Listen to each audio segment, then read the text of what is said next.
Hey everyone. Today I wanted to recenter some aspects of the metamodern spirituality conversation, which I feel like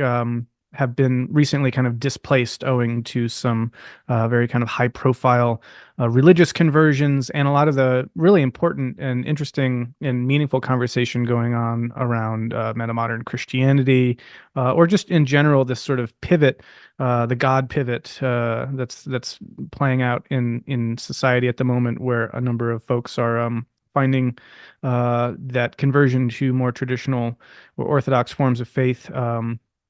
is something of importance and value to them in this crazy time that we're in. And I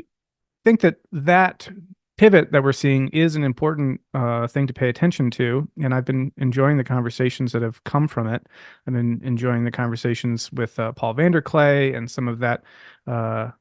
this little corner of the internet scene, which is very much exploring now the intersection between metamodernism and Christianity, and a lot of the overlaps that exist in that community with the broader kind of liminal web and wisdom web and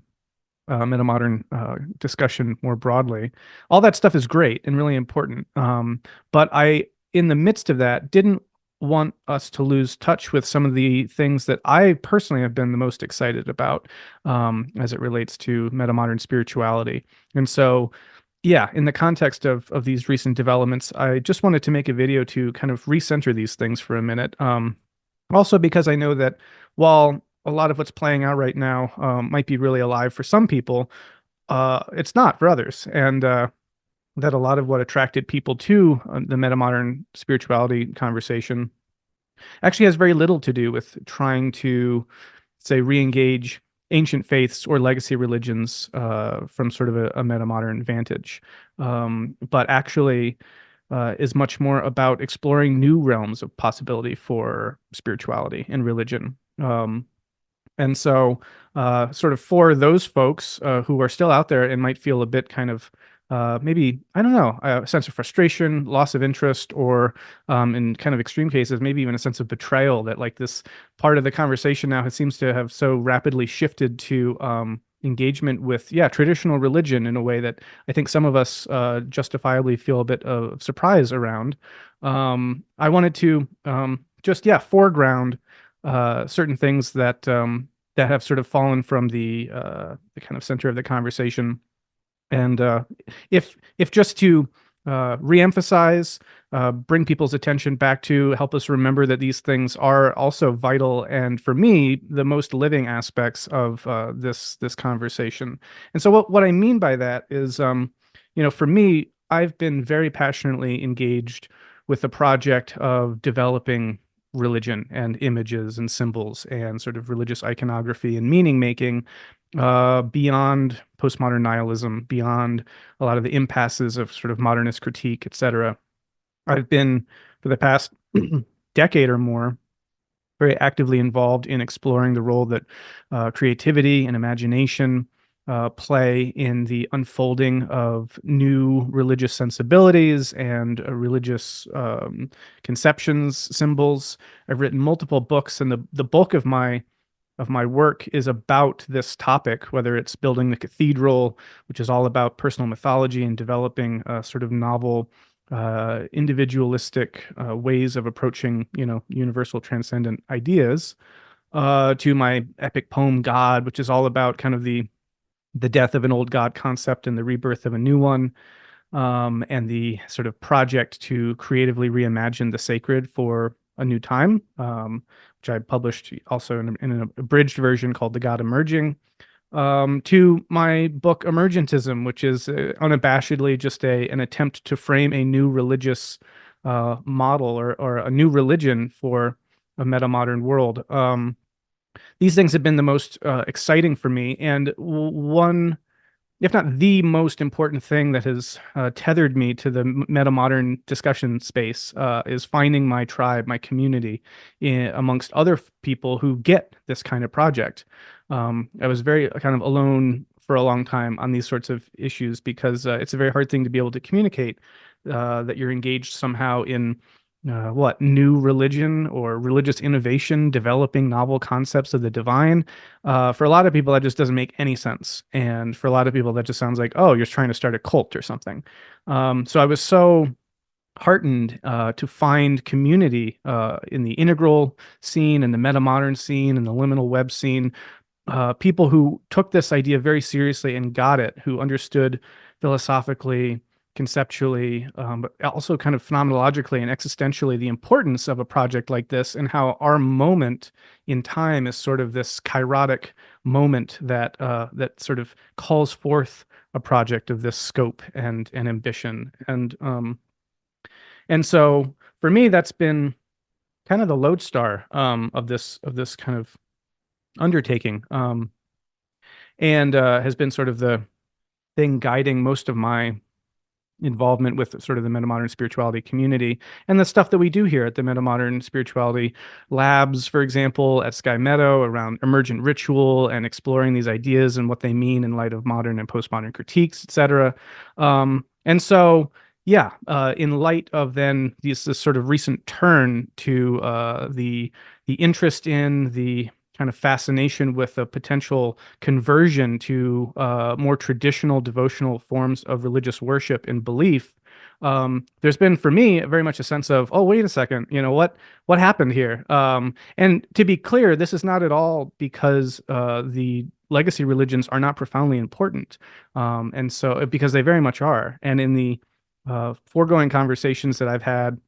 including with folks like John Vervaeke, this has been a continual topic of awareness and concern that whatever we do going forward needs to integrate and relate to existing religious traditions. And so important conversations around metamodern Christianity are very much a part of that and are necessary. Um, so it's not a matter of um, uh, suggesting that these traditional religions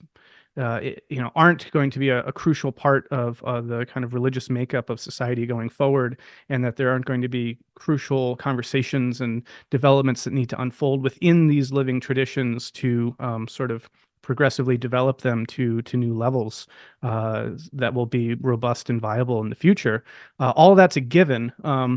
But I feel like what's been lost in this recent turn is the dedication to and the awareness of and the urgency around this other aspect of the project, which is that also for many people, these older religions aren't working or haven't worked, and won't work. And so there's the need and the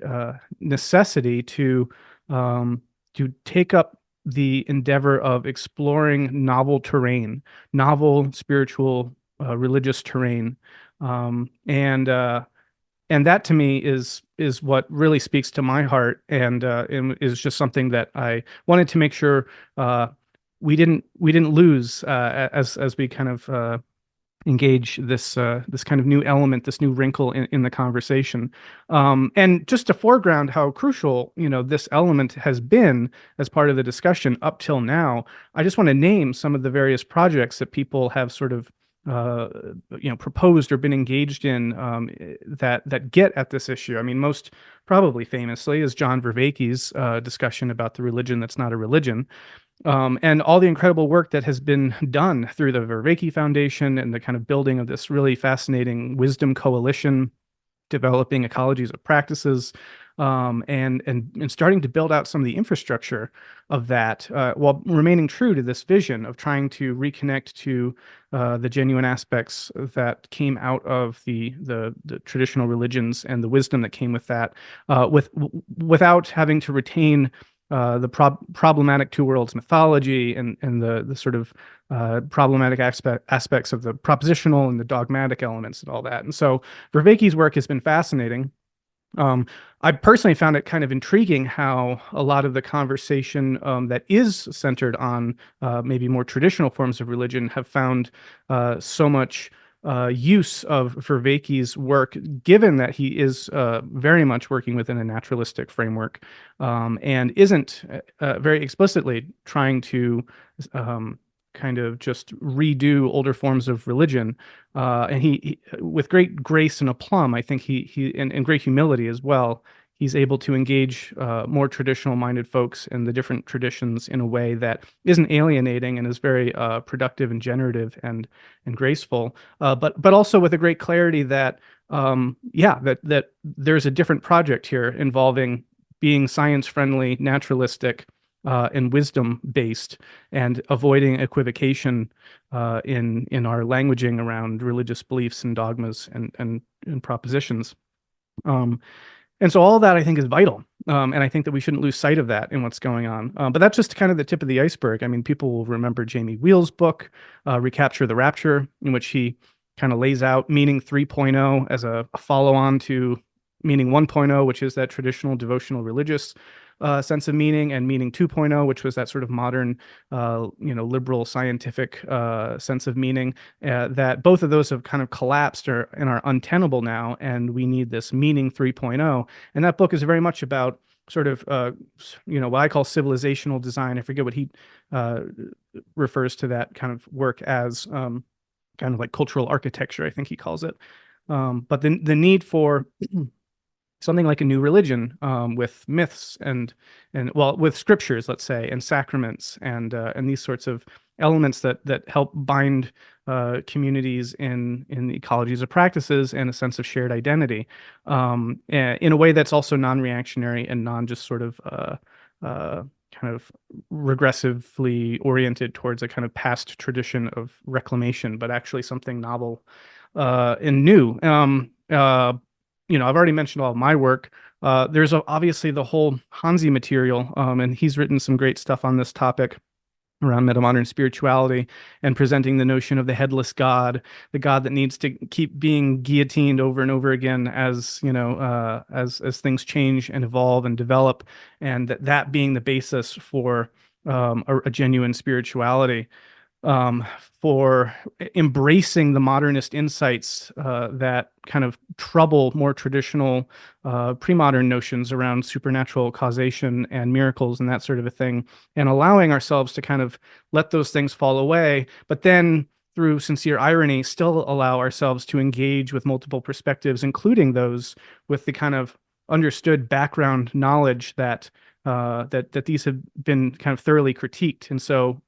through that, avoiding the easy capture into kind of traditional dogma and ideology. So I mean, yeah, Hansi's work has been excellent on this topic as well, and certainly not about just sort of reclaiming traditional devotional lenses of religion. Um, Will Franks is another awesome voice in this conversation. I've loved his articles that he's written on imaginal religion, the role of creativity and art in sort of developing new symbolic forms for the divine and all this stuff. I'm really excited because Sky Meadow Press will be publishing a collection of his essays as a book, and I've just found his work to be outstanding. But again, this emphasis on the moving forward of the change of the evolution, the development, the moving into progressive new forms, and even something kind of radical about this notion of generative, creative spirituality. So anyway, he's another voice. Tony Wolff and his work that he's done with poetic faiths. I mean, in Tony's case, he's a very kind of ardent atheist, actually, but the role that he sees for religion and ritual and developing individual forms of religiosity and spirituality, he's very clear about the importance of that, and speaks about it with incredible beauty and profundity and insight. And I consider him a very insightful elder in this community, as someone who's done some really profound work personally. And he has a book coming out, I believe, called Poetic Faiths, interviewing people who are doing this sort of stuff. And he talks about his own work there. But again, a similar sense that, what I call building the cathedral of generating new images and new rituals, and not just kind of seeking from the well springs of the past, or from the dogmas and doctrines of the past, but to develop new things for ourselves. I mean, Wilber's work has been huge in this space, obviously, in the whole integral framework. Wilber's book, The Religion of Tomorrow, is gesturing towards a update to the religious conceptualization that we've been working with for some time. And a lot of his work is about trying to move the relationship to spirituality beyond not just the modern and the postmodern, but into these new forms that is developmentally informed, that's comprehensive, that's integrated, and tries to transcend and include what's been before, but doesn't just regressively, try to return to, these older forms of traditional faith. And so, again, this sort of forward-looking, future-oriented perspective. Greg Enriquez's work has a whole mythos associated with it. Of course, he's a brilliant academic who's articulated the ideas of his unified theory of knowledge in the kind of discursive form that academics do in long books and with full citations and all that. But in addition to that, there's this very rich imagery that he works with the coin, the tree, the elephant sun god, all this kind of iconography that, again, springs from a mythopoetic or mythopoeic sensibility that is trying to reimagine the role of symbol and religion and the sacred, even as part of a naturalistic framework and as part of a new way of looking at the world that builds in complexity and evolution, and in that sense is also very much like Wilbur's and some of the other folks I have in mind here, like Bobby Azarian, actually, who's talked about a cosmic religion in his book, The Romance of Reality, which, even though it might draw in some ways on certain notions of theistic concepts and whatnot, is ultimately a kind of science-friendly, complexity-based orientation to a grand narrative of reality, which is a cosmic religion and a new worldview, a cosmic worldview for our time that something like Carl Sagan could get behind. Whereas, the return to more kind of traditional dogmatic forms of faith would be not something that would fall in that category. And Bobby, of course, is very explicitly engaged with the metamodern paradigm. And I think that the work he's doing and the book he wrote and stuff he's still continuing to write is very much just paving the way towards this neuromantic vision of reality, which is profoundly spiritual, and renews this sense of the sacred by means of a progressive movement and development of religion into a new register, which is the kind of stuff I'm talking about. Ron Rivers and Spirit Tao. He's written a couple of extended books talking about similar kinds of things and trying to develop new kind of tenets and principles, but very much operating in that kind of religious innovation sphere. Even Zach Stein and Mark Gaffney doing cosmoerotic humanism stuff. Again, some return in their work to more traditional forms of faith, but at the same time, they would express what they're doing as a form of religious innovation, the sense that something is actually new and evolving and developing here. It's not just falling back on pre-existing material to kind of work with as one's basis for religion, but it's actually coming up with new names for the divine and deepening our sense of the role of intimacy and complexity and evolution and eros in the unfolding nature of reality. But there are also there's so many others, maybe things people aren't as familiar with yet, but things that will be developing over the next year, 2 years, including here at Sky Meadow. The Institute of Devotional Arts is something that Sky Meadow will be hosting at some point soon, and they're all about similar kinds of things related to this sort of work, the kind of mythopoeic developments. Nico Akala and Mark Smith and Regenera and the whole mythos work that they've done all around creating new myths and new images and new symbols. All this dovetailing with process theology. This is the tradition that I very much see metamodern spirituality as being about. And so recently, obviously, there's been this sort of surge of high-profile conversions to traditional religion, and that is what it is, and it's an important thing to grapple with, including obviously folks adjacent to or within this community. Of course, Jordan Hall is probably the most prominent one I can think of. But in terms of what I would think of as sort of representative of the thrust of spiritual or religious thought in metamodernism, it's much more what I call like meta religion in my book on metamodernism than it is about trying to just make traditional religious doctrines kind of work in today's world. And so, yeah, despite this sort of recent uptick in this sort of event, which we should also expect, I think, given the nature of the meaning crisis, given the needs out there for, finding stable and enduring sources of wisdom and insight that people can live their lives by, we should be expecting a lot more of that. And I anticipate that going forward, whether that will be as much in our community or just more culturally in general. I do think that we certainly haven't seen the end of a kind of revival of religious traditionalism. But in terms of being serious about and clear about, I think, the general thrust of metamodern religious thought. I think that that's a component of it and something that we'll have to work through. But predominantly, I look at all this other stuff that's happening and see and kind of hang my hat there as being, the sort of thing that this community has been so specially engaged with and so kind of uniquely productive at and sort of pioneering at. That there's an avant-garde here of folks exploring the horizons of what religion can be and is about to be, and entering this sort of new epoch and this time between worlds, time between stories, trying to articulate story, new symbol, new myth, new ritual, new religion in a very powerful way, which is, again, a kind of radical and even audacious project. But I think that if we don't appreciate that metamodernism is more radical than postmodernism, we're going to be confused when when we see these kinds of projects take root. So I wanted to foreground these sorts of things again, and this is in some ways the tip of the iceberg, and I think that we'll be seeing more in time. But to allay the concerns that some people might have, including myself, that like a lot of the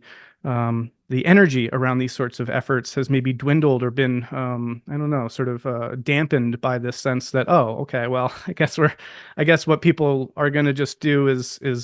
kind of return to traditional forms of religion. That can feel a bit dispiriting. So I wanted to just,